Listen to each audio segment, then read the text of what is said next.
नमस्कार विद्यार्थियों, स्वागत है आप सभी का आपके अपने यूट्यूब प्लेटफॉर्म उदय एजुकेशन में।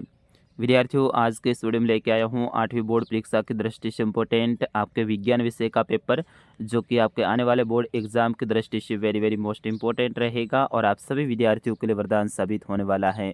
विद्यार्थियों, इस प्रश्न पत्र में जितने भी प्रश्न बताए गए हैं सारे के सारे प्रश्न आपके एग्जाम में आने वाले महत्वपूर्ण प्रश्न हैं और पूरा पूरा पेपर में आपको उत्तर सहित बताने वाला हूं। प्रत्येक प्रश्न का उत्तर भी मैं साथ में लेकर आया हूं, तो इस वीडियो को अंत तक देखें, इससे ज़्यादा ज़्यादा शेयर और लाइक करें। विद्यार्थियों, आपका अपना चैनल है तो आप चैनल को सब्सक्राइब कर लीजिए। यहाँ पर आपकी कक्षा 8 की पूरी पूरी तैयारी करवाई जाएगी, तो अभी चैनल को सब्सक्राइब कर लीजिए। चलिए पहले प्रश्न की ओर बढ़ते हैं। पहला प्रश्न है, ईंधन के ऊष्मीयमान का जो मात्रक है वो क्या होगा? तो आपको बताना है कि ईंधन के ऊष्मीयमान का मात्रक क्या होगा। तो इसमें ऑप्शन द रहेगा केजी और केजे। अगला प्रश्न है, सीएनजी का पूरा नाम है। तो सीएनजी का पूरा नाम क्या विद्यार्थियों? संपीड़ित प्राकृतिक गैस, यानी ऑप्शन नंबर अ इसका सही आंसर रहेगा। तीसरा प्रश्न है, वह पुस्तक जिसमें सभी संकटापन्न स्पीसीज का रिकॉर्ड रखा जाता है तो उसे क्या कहते हैं? येलो डाटा पुस्तक, वाइट डाटा पुस्तक, ब्लैक डाटा पुस्तक या रेड डाटा पुस्तक? तो विद्यार्थियों, उसे रेड डाटा पुस्तक कहा जाता है। ऑप्शन द इसका सही आंसर रहेगा। अगला प्रश्न है, मानव में ध्वनि उत्पन्न होती है आहार नाल के द्वारा, जीभ के द्वारा, कंठ के द्वारा, इन सभी के द्वारा? तो विद्यार्थियों, इसका सही आंसर होगा ऑप्शन स, कंठ के द्वारा मानव में जो ध्वनि उत्पन्न होती है। अगला है, किसी वस्तु की माध्य स्थिति के इधर उधर या फिर आगे पीछे की गति को कहते हैं तो उसे कंपन कहते हैं। क्या कहते हैं? कंपन। अगला है कि जल के विद्युत अपघटक के द्वारा धन टर्मिनल पर प्राप्त होने वाले गैस हैं, तो इसमें जो प्राप्त होने वाली गैस है वो कौन सी होगी? ऑक्सीजन होगी। ऑप्शन द आपका सही आंसर। अगला है, पृथ्वी के केंद्रीय भाग को कहते हैं। तो पृथ्वी के केंद्रीय भाग, केंद्रीय का मतलब है सबसे आंतरिक भाग, तो उसको आंतरिक क्रोड के नाम से जाना जाता है। आपको पता होगा पृथ्वी की तीन परतें हैं। एक तो है परपट्टी, ठीक है, और दूसरी है मेंटल और तीसरी है क्रोड।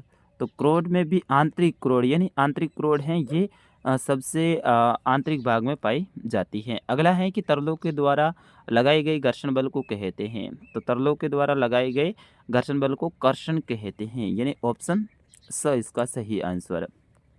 इस तरह से आपके इस बार 8 अवसाद के प्रश्न बोर्ड एग्जाम में आने वाले हैं। नवा प्रश्न है कि निम्नलिखित खाद्य पदार्थों के स्रोत बताने हैं, यानी दूध कहाँ से प्राप्त होता है, मांस कहाँ से प्राप्त होता है, शहद और कॉलीवर और तेल, इन सभी के स्रोत आपको बताने हैं। अगला है, सूक्ष्म जीवों के मुख्य वर्ग कौन कौन से हैं, उनके नाम लिखिए। तो विद्यार्थियों, सूक्ष्म जीवों के 4 वर्ग होते हैं। कौन कौन से होते हैं? एक तो जीवाणु, कवक, प्रोटोजोआ। तो जीवाणु है ये स्पाइटल जो जीवाणु और शरनुमा जो जीवाणु है वहाँ से प्राप्त होते हैं। कवक है वो पेनिसिलियम और एस्पर जो जिलम है वहाँ से प्राप्त होता है। प्रोटोजोआ पैरामीशियम और अमीबा से प्राप्त होता है। और शैवाल हैं ये इस तरह से इनकी सभी के बारे में आप याद कर लीजिएगा। 11वां प्रश्न, 11वें में 2 प्रश्न आएंगे, ठीक है ना। 11वें में इस बार आपके 2 प्रश्न आएंगे। एक तो आएगा कार्बनीकरण किसे कहते हैं? तो मृत वनस्पति के धीमे प्रक्रम के द्वारा कोयले में बदलने की जो प्रक्रिया है उसे कार्बनीकरण कहते हैं। यानी जो जीव जंतु हैं, वनस्पति हैं, उसके द्वारा जो कोयले में वो बदलता है, तो मृत वनस्पति है वो कोयले में बदल रहा है, उसे क्या कहते हैं? कार्बनीकरण कहते हैं। और फिर उसके बाद में इसी में दूसरा प्रश्न रहेगा, कोक कैसा पदार्थ है? तो कोक एक कठोर, सरंध्र और काला पदार्थ है। यह कार्बन का लगभग शुद्ध रूप होता है। कौन? कोक। कोक है वो कार्बन का शुद्ध रूप होता है। अगला है, घर्षण किस प्रकार ऊष्मा पैदा करता है? कोई 2 कारण लिखिए। घर्षण का मतलब क्या होता है? जो घिसना, वो ऊष्मा कैसे पैदा करता है? ऊष्मा का मतलब है गर्मी। तो इसमें देखिए हाथों को परस्पर रगड़ने से गर्म हो जाते हैं, यानी हाथों को अपन रगड़ते हैं तेज़ी से तो वो गर्म हो जाते हैं। और माचिस की तीली रगड़ने से आग उत्पन्न हो जाती है। ये घर्षण के कारण ही होता है। माचिस की तीली है वो अपन रगड़ते हैं तो आग पकड़ लेती है। फिर उसके बाद में आपको मिलान करना है। इसमें मैंने स्पेस देना थोड़ा सा भूल गया, लेकिन आपको ध्यान रखना है कटाई, निराई, भंडारण और थ्रेसिंग, ठीक है ना। जो जो कटाई है वो क्या कहते हैं? फसल को काटने की जो प्रक्रिया है उसे कटाई कहते हैं। 4थे नंबर से मिलान करना है। निराई का मतलब खरपतवार को निकालना निराई कहते हैं। थ्रेसिंग मतलब फसल को अलग करना। और भंडारण फसलों को एकत्रित करने की प्रक्रिया। इस तरह से आपको इसमें मिलान करना है। अगला है प्रतिजैविक क्या है, प्रतिजैविक लेते समय कौन कौन सी सावधानियां रखनी चाहिए। विद्यार्थियों मैं आपको बताना चाहूँगा, प्रतिजैविक अपनी साधारण भाषा में अपन बोले तो जो दवाइयाँ होती हैं जो अपन लेते हैं तो वही प्रतिजैविक होती हैं। क्या दवाइयाँ अपन लेते हैं जैसे बुखार आता है वगैरह वगैरह, तो ये सभी दवाइयाँ क्या है, प्रतिजैविक हैं। ठीक है, तो यहाँ पे देखो प्रतिजैविक की आप परिभाषा लिखना चाहें तो सूक्ष्म जीवों द्वारा प्राप्त होने वाली ऐसी औषधि जो सूक्ष्म जीवों को नष्ट कर देती हैं, यानी सूक्ष्म जीवों को नष्ट करती हैं या उनकी वृद्धि को रोक देती हैं, इस प्रकार की औषधियाँ प्रतिजैविक कहलाती हैं। आपको ध्यान रखना है, सूक्ष्म जीवों द्वारा प्राप्त होने वाली ऐसी औषधि जो सूक्ष्म जीवों को नष्ट कर देती हैं या फिर उनकी वृद्धि को रोक देती हैं, इस प्रकार की औषधि हैं वो प्रतिजैविक कहलाती हैं। जैसे कि स्ट्रोपमाइसिन, टेट्रासाइक्लिन और एरिथ्रोमाइसिन प्रमुख प्रतिजैविक हैं। इन्हें लेते समय सावधानियाँ क्या रखनी चाहिए, यानी दवाइयाँ लेते हैं तो अपन को सावधानी क्या रखनी चाहिए, प्रतिजैविक हमेशा डॉक्टर की सलाह पर ही लेनी चाहिए। यानी दवाई है वो क्या, डॉक्टर की सलाह पर ही लेनी चाहिए। डॉक्टर द्वारा परामर्श की गई सभी दवाओं का कोर्स पूरा करना चाहिए। ऐसा नहीं कि एक बार आप स्वस्थ हो जाए तो फिर ऐसे में फिर से आप छोड़ दें उनको बीच में।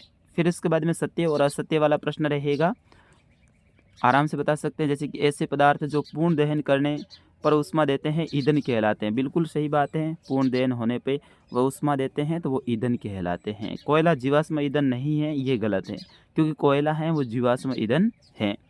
कोयले को 1000 डिग्री सेल्सियस ताप से अधिक पर गर्म करने का प्रक्रमण कहलाता है, तो ये सही बात है, प्रक्रमण कहलाता है। और अगला है कि पेट्रोलियम से अशुद्धियों को दूर करने तथा प्रयासों को पृथक करने का प्रक्रम प्रेसकरण कहलाता है। बिल्कुल सही है, इसे प्रेसकरण कहते हैं। 16वां प्रश्न देखिए, क्या जंग लगने के प्रक्रम को दहन कहा जा सकता है, विवेचना कीजिए। नहीं कह सकते अपन, तो इसका उत्तर होगा नहीं। जंग लगने की प्रक्रिया को धातु वातावरण की ऑक्सीजन व नमी की क्रिया कर ऑक्साइड बनाती हैं जो पृष्ठ पर दिखाई देती हैं, जबकि दहन प्रक्रम में वस्तु ऑक्सीजन की उपस्थिति में जलती है। ठीक है ना, तो क्या जंग को अपन दहन कह सकते हैं, नहीं कह सकते हैं, क्योंकि जंग है वो क्या होता है, वातावरण के साथ में ऑक्सीजन और नमी की क्रिया करके ऑक्साइड बनाती है जो कि अपन को उनके पृष्ठ पे दिखाई देती है, जबकि दहन है वो ऑक्सीजन की उपस्थिति में जलती है। दहन एक तीव्र प्रक्रिया है जबकि जंग लगना धीमी प्रक्रिया। दहन है वो फटाफट हो जाता है, जबकि जंग लगना है वो धीमे धीमे यानी धीमी प्रक्रिया है। साथ ही दहन है वो ऊष्मा के साथ ज्वाला भी उत्पन्न करता है। दहन है वो ऊष्मा तो करता ही करता है, यानी गर्मी तो देता ही देता है, साथ ही ज्वाला भी उत्पन्न करता है, जबकि जंग केवल ऊष्मा उत्पन्न करता है। इस कारण से जंग लगने की प्रक्रिया को दहन नहीं कहा जा सकता है। 17वां प्रश्न, इसमें 2 प्रश्न रहेंगे आपके। स्पीसीज को परिभाषित कीजिए और अभ्यारण्य से क्या तात्पर्य है। तो सबसे पहले स्पीसीज सजीवों के विशिष्ट समिष्ट का वह समूह जो एक दूसरे के अंतर्गत अंतर्जनन करने में सक्षम होते हैं, स्पीसीज कहलाती। अभ्यारण्य वह क्षेत्र जहाँ जंतु और उनके आवास को भी प्रकार से विक्षोभ से सुरक्षित रखते हैं, उसे अभ्यारण्य कहते हैं। सीधी भाषा में बोले तो अभ्यारण्य वह स्थान है जहाँ पर जीव जंतुओं का संरक्षण किया जाता है, यह आपको लिखना है। अगला है रिक्त स्थान की पूर्ति कीजिए, जिसमें ये सब दे रखे हैं, इनमें से आपको खाली जगह को भरना है, तो आराम से आप भर सकते हैं देख के। 19वां प्रश्न है, बल के 4 प्रयोग आपको लिखने हैं। जैसे किसी रुकी हुई वस्तु को गतिशील बनाया जा सकता है, गतिशील वस्तु की चाल को परिवर्तित किया जा सकता है, गतिशील वस्तु की दिशा को बदला जा सकता है, किसी वस्तु की आकृति को बदला जा सकता है। तो ये प्रश्न बहुत इंपॉर्टेंट है, बल वाला, अच्छे से याद कर लेना। अगला है, यदि घर्षण न हो तो यह जीवन को किस प्रकार प्रभावित करेगा। तो ये 6 पॉइंट है, आपको याद कर लेने हैं। 21वां प्रश्न है, इसके अंतर्गत 2 प्रश्न आएंगे। बल्ब से विद्युत धारा प्रवाहित होने पर वह दीप्त क्यों होता है और किन द्रव्यों के द्वारा विद्युत का चालन किया जा सकता है। तो दोनों को अच्छे से आपको याद करना है। 22वां प्रश्न, यदि वो समानांतर समतल दर्पण एक दूसरे से 40 सेंटीमीटर के अंतराल पर रखे हो तो इनके बीच रखी गई मोमबत्ती के बनने वाले प्रतिबिंब की संख्या ज्ञात करनी है। 23वां प्रश्न है, इसके अंतर्गत आपके 3 प्रश्न रहेंगे। इसमें पहला है, सड़क की स्वच्छता को सुनिश्चित करने हेतु आप क्या सुझाव देंगे। वाहन चलाते समय सुरक्षा के किन किन नियमों का ध्यान रखना चाहिए। लैंगिक जनन क्या है, ये कैसे होता है, इसके महत्व को आपको बताना है। ध्वनि द्वारा उत्पन्न विषुवु आपके कानों तक कैसे पहुंचता है वो आपको बताना है। अथवा में भी ऑप्शन रहेगा, अच्छे से आप देख लीजिए। 24वां प्रश्न है, किशोरावस्था व्यक्ति की मानसिक, बौद्धिक एवं संवेदनात्मक परिपक्वता से किस प्रकार संबंधित है, ये आपको बताना है।